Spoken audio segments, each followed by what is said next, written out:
On a quiet night, when the world had fallen asleep, Arif stood alone on the rooftop, staring at the endless sky. He wasn't looking for stars, he was searching for answers. Answers buried deep inside history, inside faith, inside the silence of God. His life had broken piece by piece. His father gone too early, his mother taken by illness, the person he loved walking away, and the weight of loneliness crushing him slowly. Yet his mother's final words kept echoing through his soul. History isn't just in books, Arif. God hides inside pain too. Those words pushed him into a journey he never planned, into a mysterious ancient library known only for one thing. Its books didn't just store history, they revealed it. Inside the dim, dusty hall of the library, an old librarian with quiet eyes looked at Arif as if he had been waiting for him all his life. "You are the one," the old man whispered. "History called you." Before Arif could speak, the man led him through a narrow hallway into a massive chamber glowing with floating scrolls, the archive of living history. Each scroll showed history not as words, but as living visions, moving like memories caught in light. Arif felt the air thicken around him as the first scroll opened itself. He saw a mighty city collapsing under the weight of its own pride, fire rising, people screaming, walls shattering. Arif stepped back as if he felt the heat on his own skin. The librarian said, "When pride blinds a people, God lets the walls fall, not to destroy them, but to rebuild them." Another scroll opened, this time a mother crying over her only son who died in battle. She shook her fists at heaven, asking why God took everything from her. But years later, she became a healer, comforting others who had lost their children. Her pain became her purpose. Arif's chest tightened. He wasn't just watching these stories, he was feeling them. More scrolls revealed themselves. A slave named Elior, beaten and bleeding, still gazed at the sky and whispered, "You can chain my body, but not my faith." He died, but his courage lit hope in thousands. Then came the scroll of a powerful king whose arrogance shattered his kingdom, yet losing everything made him humble enough to rebuild differently. Every vision felt like a message aimed straight at Arif's own broken life. He realized he wasn't just studying history, history was studying him. Then the hall shifted into darkness. The scrolls dimmed, the room trembled, and Arif suddenly fell into a void, a black, silent pit. He wasn't falling into history anymore. He was falling into himself. In the darkness, he saw fragments of his own past, his younger self crying the night his father died, the loneliness he hid, the dreams he abandoned, the nights he prayed but felt unheard. He whispered through tears, "God, where were you?" A gentle voice echoed in the darkness, "Closer than you knew." A new scroll appeared, a burning village, and a small boy trapped in the flames until an unseen force carried him out. Was it luck, a coincidence, or something divine? The librarian's voice returned. "People call it chance, but sometimes it is simply God choosing not to speak, only to save." Arif felt his heart tremble. Maybe he had never been alone. Another vision showed a historian who lost his voice and thought his life was over, until he realized God took his voice to open his ears, to hear the suffering of others and write stories that healed generations. Then came the widow who waited 40 years for a husband who would never return, yet she believed faith was not seeing, faith was waiting. Each revelation was shaping Arif, breaking him open so truth could enter. Finally, he saw a scholar who abandoned books and retreated to the mountains. People said he lost his faith, but in truth, he found it by serving the poor, feeding the hungry, and comforting the rejected. History isn't meant to be read, it's meant to be lived. Arif felt a deep ache inside him. He had studied history his whole life, but never lived his own. At last, the librarian led him to a massive glowing wall, the wall of unwritten futures. Every inch was covered in faint symbols, except for one empty space in the center. Arif touched the empty space and whispered, "Why is this blank?" The librarian looked into his eyes and said, "Because this is where your story will be written. Your suffering, your loss, your rebirth, they are not accidents. They are chapters waiting for you to walk into them." Arif broke down. "Do I really have a future?" The librarian smiled gently. "As long as you breathe, history is waiting for you." The great hall of the archive grew colder, as if time itself was holding its breath. Every floating scroll paused mid-air, glowing faintly like silent witnesses waiting for Arif's next step. The librarian looked at him with a mixture of compassion and warning. "What comes next," he said softly, "is not history, but the truth behind it." A new scroll drifted forward, shimmering with a dark, heavy light. Arif watched as it unveiled the story of a prophet-like man named Aharon, who climbed a lonely mountain seeking God's voice.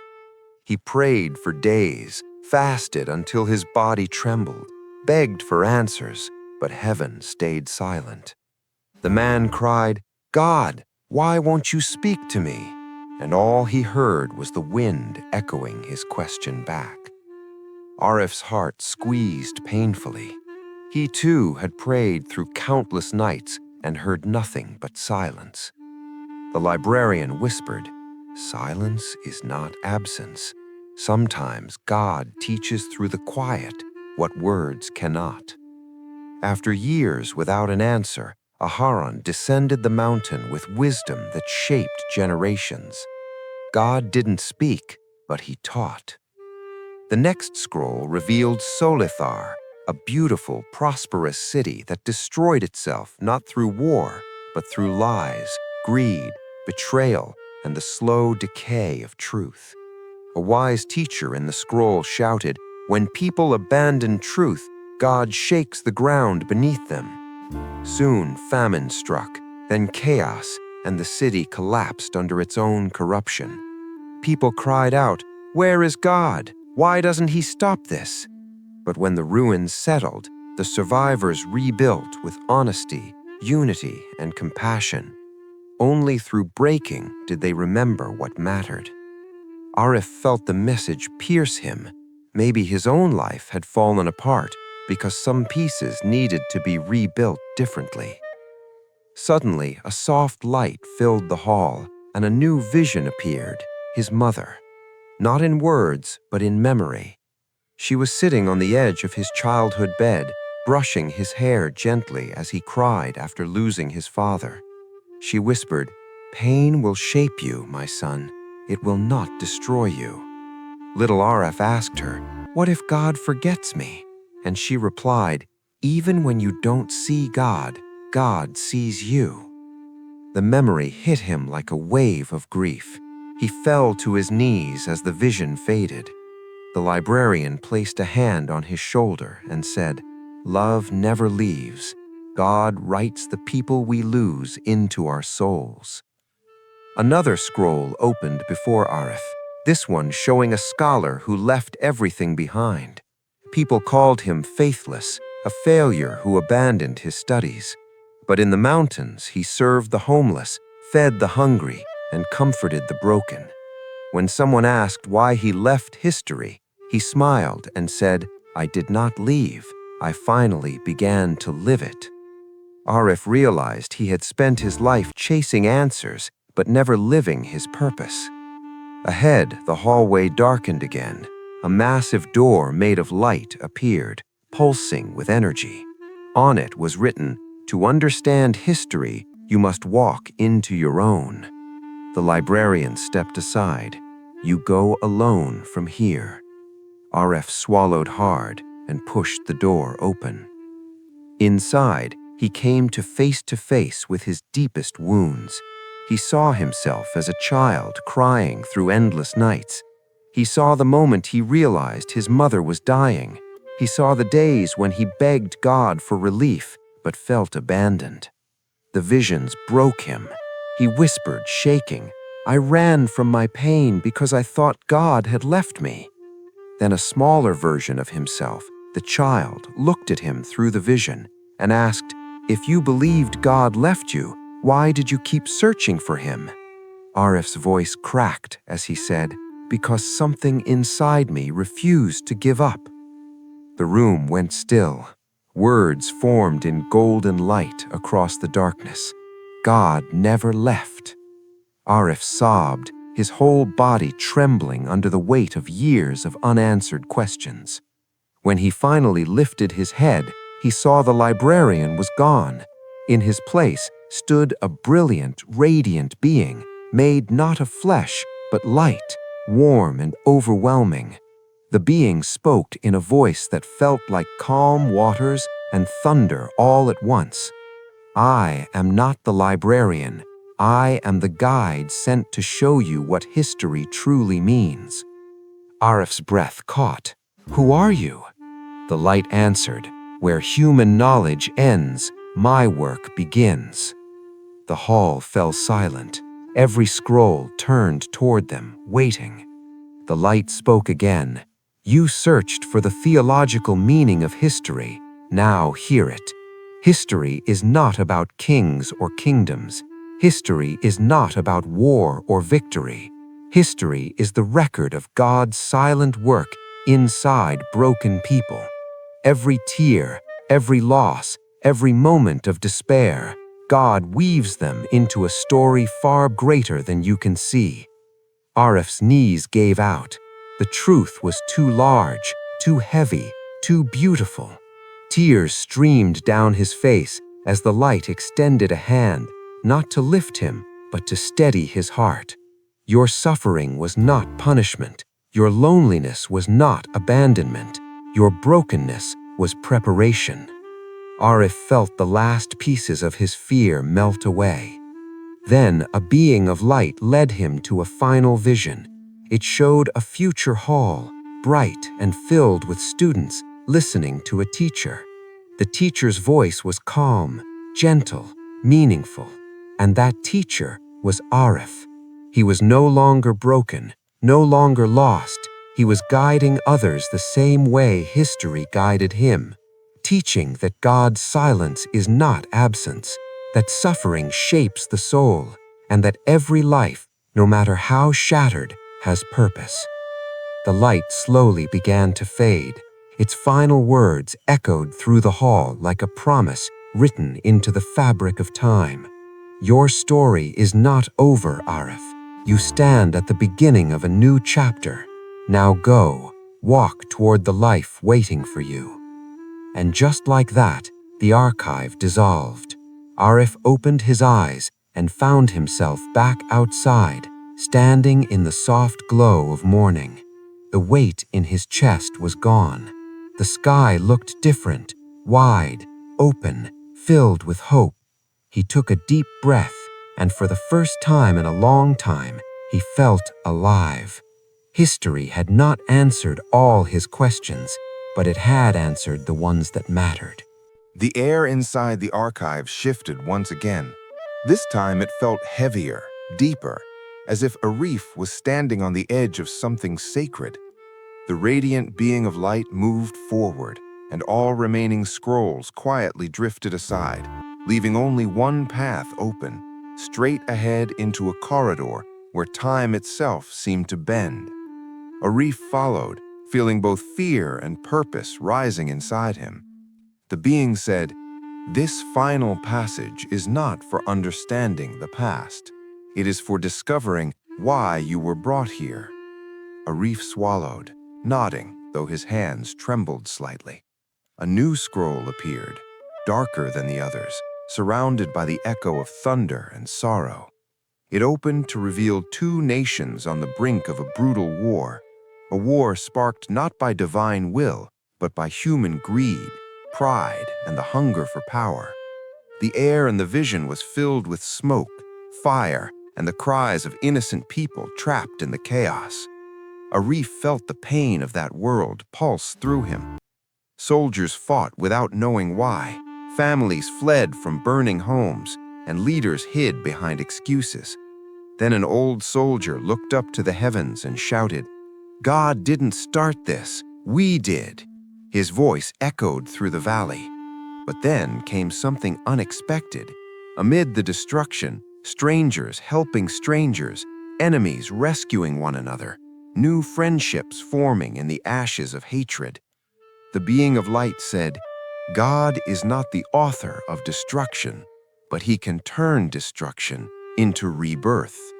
That truth sank deep into Arif's soul. Human choices break the world, but God can remake it. Then the scene faded, replaced by a colossal door, the historian's gate. Its surface glowed with shifting patterns like living threads, weaving themselves into new shapes. Written across the door were the words, "To understand divine history, walk into your own." The being stepped back. "Beyond this door is the purpose behind your journey." Arif's heart pounded, but he stepped through. Inside, he found himself standing in a room filled with mirrors. Not ordinary mirrors. These reflected not his face, but his wounds. One mirror showed the night he lost his father. Another showed the moment he realized his mother's time was running out. Another showed him trembling alone in the dark, asking God why no answer came.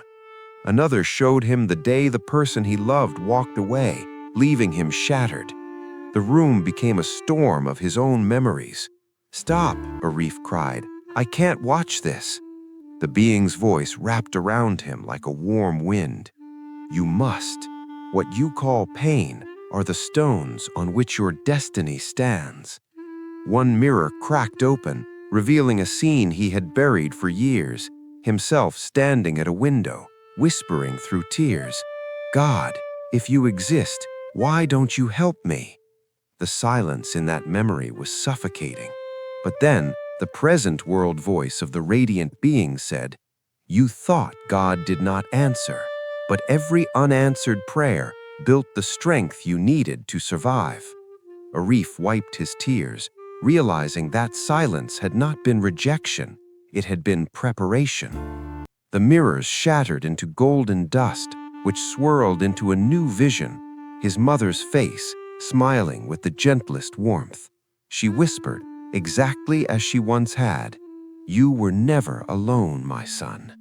The vision faded, but left behind a feeling of peace, as if her voice had stitched something inside him back together.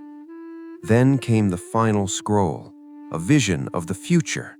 Arif saw himself a grand hall filled with young people searching for meaning. He saw himself standing at the front, not as a broken man, but as a teacher, a guide. He wasn't just explaining history, he was helping them understand their own pain, their own questions, their own silent nights. He was telling them that God's silence is not abandonment, that suffering is not punishment, that the deepest wounds can become the strongest foundations. As he watched himself speak in the vision, he realized he wasn't teaching from knowledge, he was teaching from scars turned into wisdom. The radiant being turned to him and said, "You thought you were here to study history, but you were brought here to understand your purpose. Your suffering has shaped a voice the world needs. Your story is a lantern for others still walking in the dark."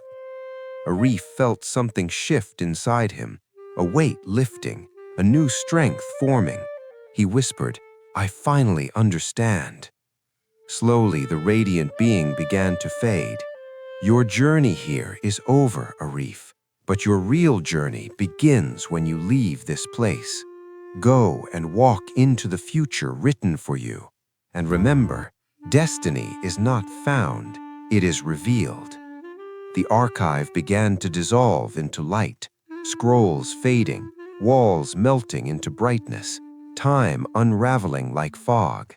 Suddenly, Arif opened his eyes and found himself outside the ancient library as dawn broke. The sky glowed in soft gold, as if the world itself was welcoming him back. He took a deep breath, and for the first time in years, the air felt light. He stepped forward, not as the man who entered the archive burdened with sorrow, but as a man reborn with purpose. History did not give him every answer, but it gave him the truth he needed, that God writes his greatest work inside the broken, the weary, the silent hearts of people who keep walking even when they cannot see the way. As Arif walked away from the library, one final thought rose inside him like a whisper from heaven. History is written by time, but destiny is written by the one who created time. And with that truth burning gently in his heart, Arif stepped into the new chapter waiting for him. No longer afraid, no longer lost, finally ready.